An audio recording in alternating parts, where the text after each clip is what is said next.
It all began when a friend of mine, along with 6 colleagues from their part-time job, decided to take a road trip to the Chugoku region, the westernmost part of Japan's main island, Honshu.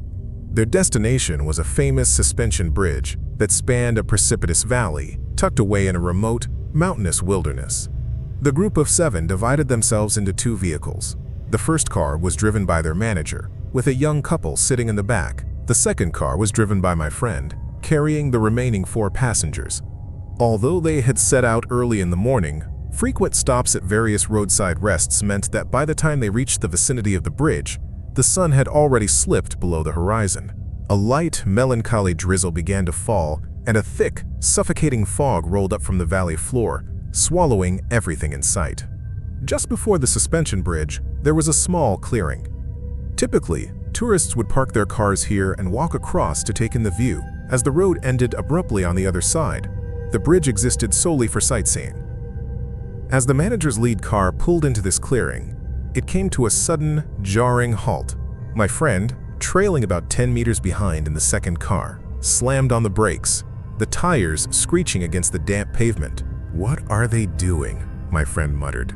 The passengers in the second car exchanged confused glances, unable to fathom why the lead vehicle had stopped so erratically. A few minutes passed in a heavy, eerie silence.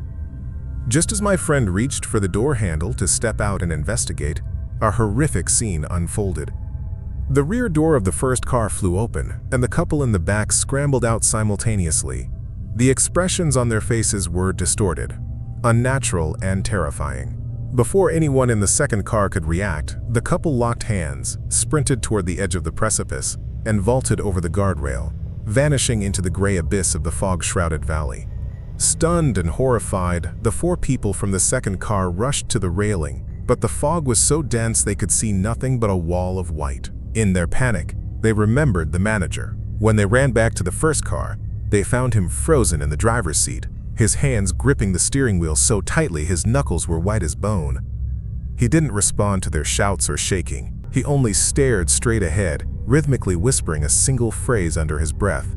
"Don't go. Don't go. Don't go." The police arrived shortly after.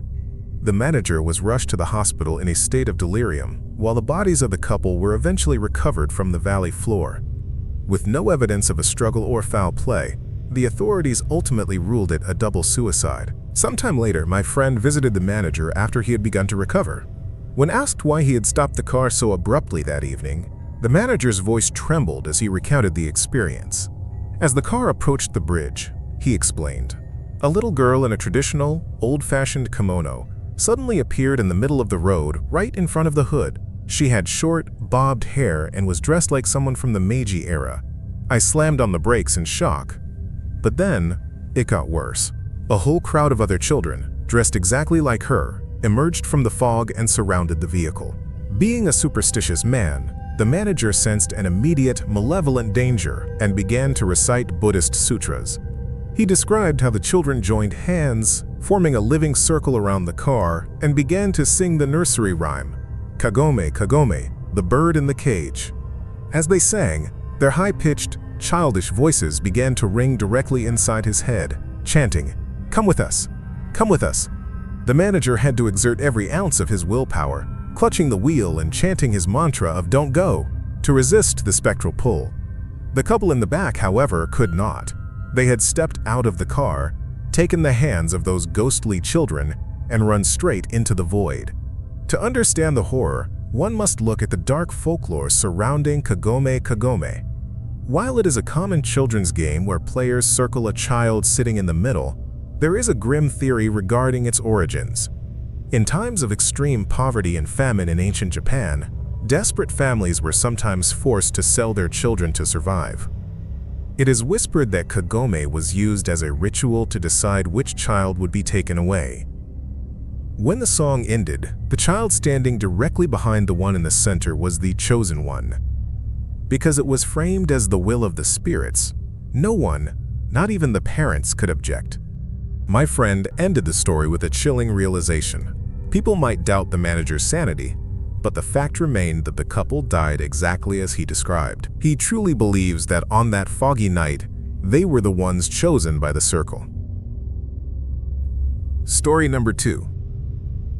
I'm a taxi driver in Hong Kong. Tonight, I want to tell you all a story. It happened a few years ago, back when I was still pretty new to the job. To be honest, I've never been the kind of person who believes in ghosts or gods or anything like that. But after that night, I started asking myself a lot of questions. And who knows? Maybe some of you will too. I remember it was very late, around 1 or 2 in the morning. I was working the night shift, driving a Westerner to Sai Kung. The roads were completely empty, hardly a soul in sight, and the city lights had fallen far behind. I still didn't know this area very well since I'd only been driving a taxi for a few months, so I let the passenger give me directions. Eventually, he led me onto a small, winding road with no streetlights and no signs. On both sides, there was nothing but thick bushes, and my headlights cut through the darkness like a knife. It was the kind of place where even GPS gives up. I'm not usually a worrier, but I was a bit tense then. What can you do, right? He seemed normal enough. A foreigner living in the countryside, probably a peaceful life. Not the troublemaking type. Still, I kept my guard up. Stories of robbers pretending to be passengers to lure taxi drivers out to remote places and clean them out aren't rare. Finally, we reached a small cluster of village houses. He said that was his home. He paid the fare, thanked me, and got out. I turned the taxi around, ready to head back to Clearwater Bay. And right then, nature called. It was very late. The area was deathly quiet, except for the crickets. I thought to myself, what's the harm in a quick roadside stop? I pulled over onto a dirt road, got out of the car, walked about 10 steps toward the edge of the woods, and then I saw something strange. Just a few steps away, behind some tall grass, there was an old, rusty gate. It was locked with a heavy chain and the whole gate was covered in ivy. It looked like it hadn't been touched in years. Inside the gate was an old, abandoned house. Broken glass in the windows, crumbling walls. The roof looked like it could cave in any moment. No lights, no life, completely desolate. I finished my business quickly, listening to the forest in my taxi the whole time. I had some cash left in the car, and I didn't want anyone sneaking in and making off with a night's work. But everything around was perfectly still, no strange movements at all. Besides, out here in the middle of nowhere, nobody could creep around without me hearing. I zipped up, turned back to the taxi, and jumped into the driver's seat. The moment I reached for my seatbelt, I realized someone was sitting in the back. I froze. My blood ran cold. I had just been outside, only 10 steps from the car. If anyone had opened or closed a door, I would have heard it. No mistake about it. I had been listening carefully. Yet there he was. A man about 30 years old, wearing a white shirt and dark pants, his face pale and thin. His expression was blank, emotionless. He just sat there, staring straight ahead, not saying a word. The hair on the back of my neck stood up. I twisted around, looked him straight in the face, trying to understand what was happening. Finally, I spoke, my voice trembling. Sir? Where would you like me to take you?" He slowly turned to me and answered, "Bolmum." At the time, I had no idea how to get there. I told him that. But he just kept looking at me and said, "Don't worry, I'll give you directions." So I started driving. He gave directions clearly and calmly. Turn left, turn right, go straight. No small talk, no expression. I kept glancing at him in the rearview mirror because the whole situation was so strange. Throughout the ride, aside from giving directions, he just sat silently staring out the window. Eventually, we came to a long, remote mountain road. No houses, no shops, just rocks, trees, and the deep darkness of the old forest on both sides. Then he said, "Stop here. I can get out." I pulled over. There was nothing around. No houses, no sidewalk, no footpath for pedestrians. The meter read $29. He handed me 3 $10 notes and told me to keep the change. Then, without a word, he stepped out of the car, disappeared into the night. I put the money in the tray and kept driving. After a short distance, I saw a small bus stop and pulled over again. Curiosity got the better of me. I looked back. The passenger was gone. No lights, no vague figure in the darkness, just the thick night. I turned the car around and drove back to where I had dropped him off. Still nothing. No house, no trail, no sign of life. Only forest and rocks. There was no way he could have gotten that far that fast. I sat there, feeling strange and uneasy. Then I remembered the money. Earlier that night, after paying a toll, I had exactly one $10 note left in the tray. The passenger had given me 3 more, so there should have been 4. I always keep my money very organized in the tray next to me, each denomination in its own slot, to make giving change easier. I opened the tray. Only a single $10 note remained. I checked every slot. Nothing. I took my flashlight and shone it under the tray, under the seats, even under the floor mats. Those 3 notes had vanished. Vanished just like the man himself. Later, I told this story to some other taxi drivers. They listened in complete silence, and then they told me something I remember to this day. You've run into a ghost, my friend. Your luck is turning bad. You should go to a temple and pray for good fortune. In the old days, I used to laugh at stories like that, but not anymore. Now, whenever I drive through that part of Sai Kung, I keep my windows rolled up tight, and I never, ever stop. To this day, I still don't understand what really happened that day. Story number 3. My old high school was an extremely ancient place, already about 120 years old. Through many renovations and repairs, its layout had become a chaotic mess. Even though it was a single-story building, there were staircases leading straight from the hallways up to the ceiling, and doors that couldn't be opened mounted on walls with no explanation. But the strangest of them all was what we called the guard shack. From the outside, it looked like an ordinary farmhouse. Inside, there was a sleeping area with 8 tatami mats, an old-fashioned telephone, and a small kitchen. I never understood why it was called the guard shack, until the night that terrible thing happened. My home was very far from the school, so sometimes I would sleep over at friends' houses who lived nearby. One day, when I couldn't find anyone to stay with, I decided to sneak into the abandoned guard shack with a friend to spend the night. We were having a great time, feeling like we were on a little camping trip, eating dinner and chatting, when suddenly the old telephone rang. The sound made both of us jump because no one knew we were there. I picked up the receiver. On the other end was a man who said he was the school's security guard. He said he was worried seeing us there alone. Before hanging up, he gave a strange warning. "Oh, one more thing. Make sure you close the curtains tightly on the west side of the shack. Do you understand?" I agreed and hung up, but curiosity got the better of us. We looked out the west window to see what was there. Between the shack and the main school building stood an old well, very frightening to look at, wrapped with a shimenawa, the kind of rope you see at shrines used to contain evil spirits. "I don't know what's in that well, but it really gives me goosebumps," I said. My friend agreed. We pulled our mattresses closer together, feeling uneasy, and then fell asleep. In the middle of the night, I woke up because I felt a bone-chilling cold on my shoulder. I looked beside me. My friend had vanished. Since the shack had no bathroom, I assumed she had gone over to the teacher's dormitory. But when she didn't come back for a long time, I got worried, opened the door, and looked outside. I saw no one. In my confusion, I accidentally pulled open the west curtain. My heart nearly stopped. My friend was standing out there, next to the old well, wearing nothing but her underwear. Her hands were fumbling around her waist as if she was about to go to the bathroom. But when I looked closer, I wanted to scream in horror. She wasn't going to the bathroom.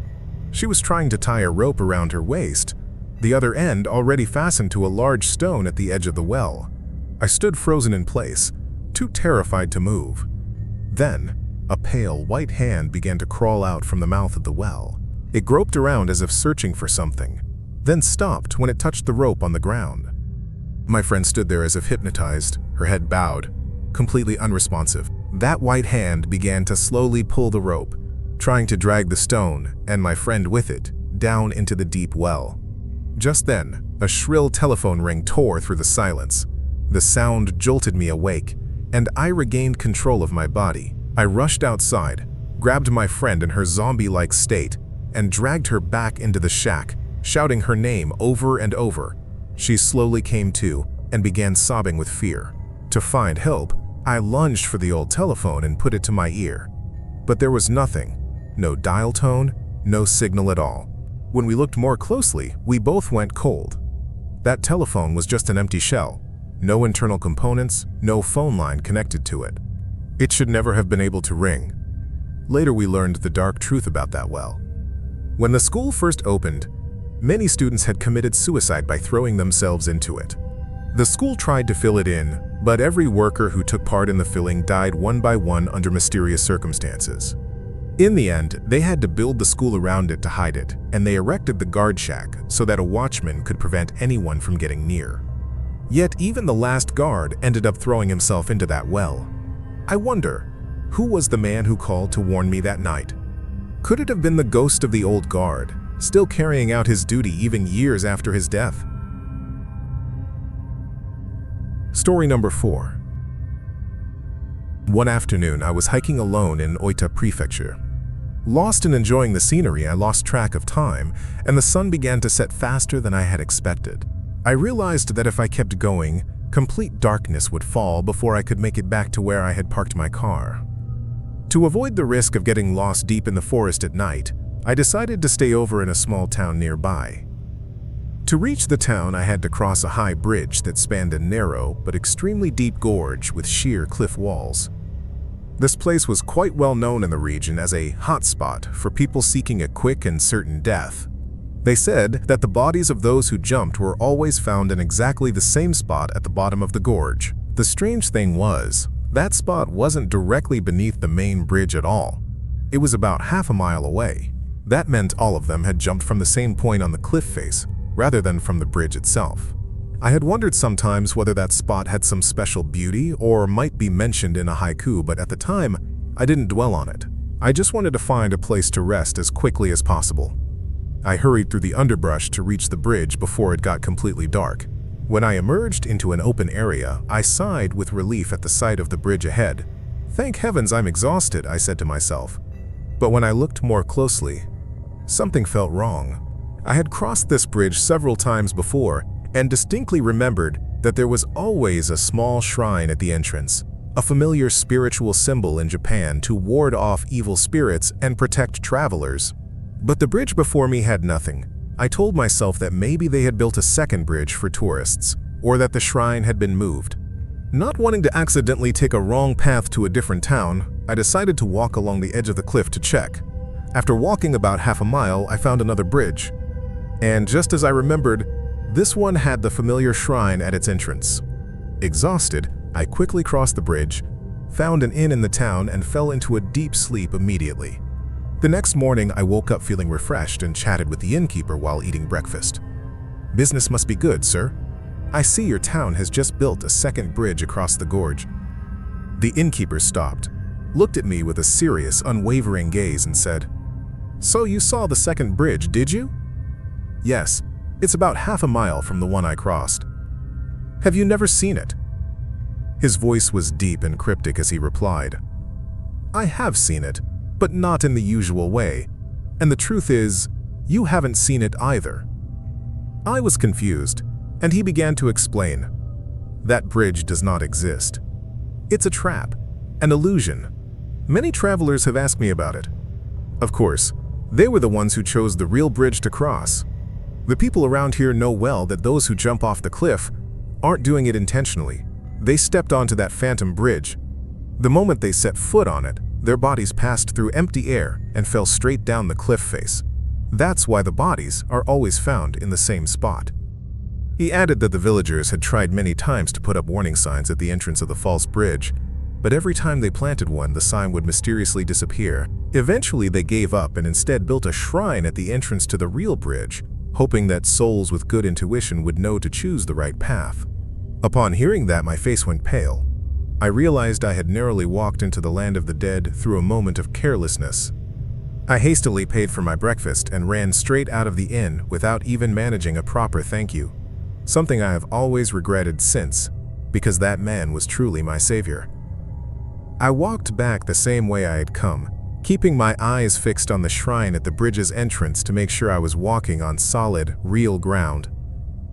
If you ever find yourself in Oita Prefecture and see two bridges spanning a deep gorge, check very carefully. Choose the bridge with the shrine at its entrance. because that is the only boundary between life and death for you.